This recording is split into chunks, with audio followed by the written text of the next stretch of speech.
GPWS. Ground proximity warning systems usually provide oral and visual signals.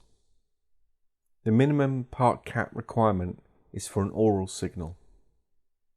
It's mandatory on turbine-powered aircraft with a maximum takeoff mass greater than 5,700 kilograms and a maximum authorized passenger seating capacity of more than 9 seats. It's normally activated between 50 feet and 2,450 feet.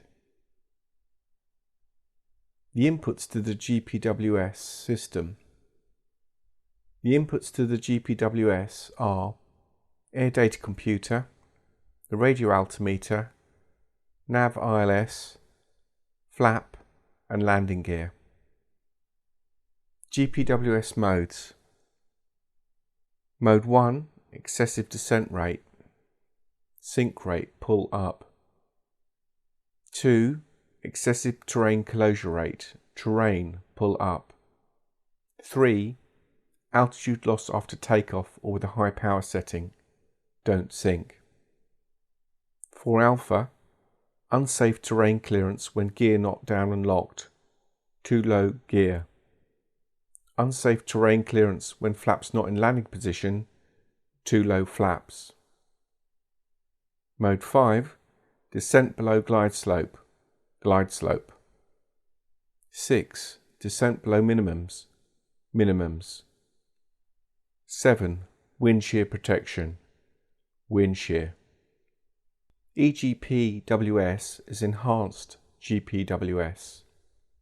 The peaks display overlays with terrain information onto the electronic horizontal situation indicator. The colour coding is similar to weather radar, but with several densities of each colour being used.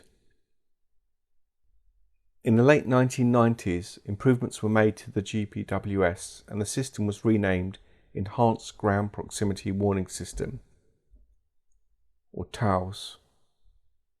The system was now combined with a worldwide digital terrain database and relies on global positioning system technology. Onboard computers compared its current location with a database of the Earth's terrain. The terrain display now gave pilots a visual orientation to high and low points near the aircraft.